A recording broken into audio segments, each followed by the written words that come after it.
السلام علیکم ورحمۃ اللہ۔ گلوبل اسلامک ایجوکیشن کے پروگرام کیا آپ جانتے ہیں میں خوش آمدید۔ میں ہوں آپ کا ٹیچر محمد عمران غیاث۔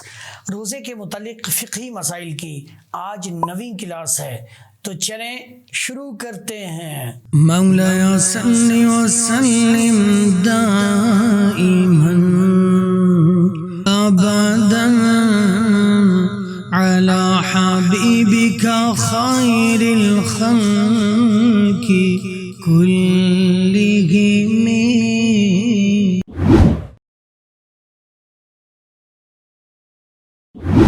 بعض بیماریوں میں بھوک پیاس تو نقصان دہ نہیں ہوتی، لیکن اگر دوا نہ کھائی جائے تو سخت تکلیف کا اندیشہ ہوتا ہے، یا مرض دیر سے صحیح ہوگا تو کیا ایسی صورت میں روزہ چھوڑنا جائز ہے؟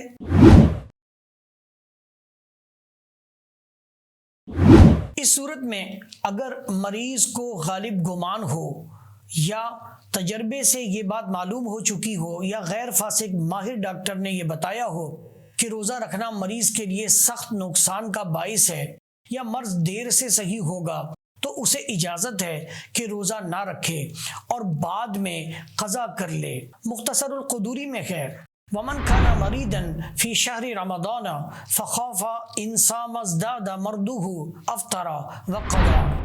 جو ماہ رمضان میں بیمار ہو اور اسے خوف ہو کہ اگر روزہ رکھے گا تو مرض بڑھ جائے گا، تو وہ روزہ نہ رکھے، بعد میں قضا کر لے۔ الجوہرۃ النیرہ میں ہے، کذا اذا کان اذا صام یتأخر عنہ البرء یجوز له ان یفطر۔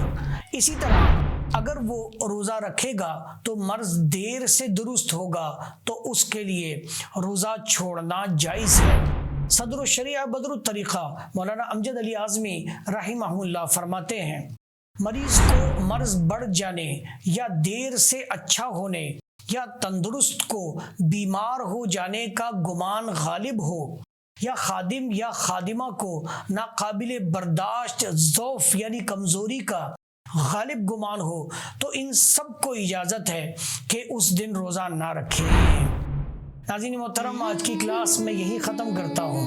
انشاءاللہ اگلی کلاس میں ہم اور آگے بڑھیں گے اور روزے کے حوالے سے مزید مسائل فقہیہ سنیں گے اور یاد کریں گے۔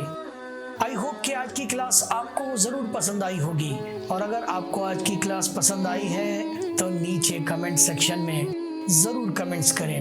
امید کرتا ہوں کہ آپ لوگ میرے ساتھ ساتھ چلیں گے، اور اگر آپ چاہتے ہیں کہ میری یہ ویڈیوز آپ کو جلد ملتی رہیں تو پلیز سبسکرائب کریں میرے اس چینل کو، اور شیئر کریں، لائک کریں۔ جزاکم اللہ خیرہ۔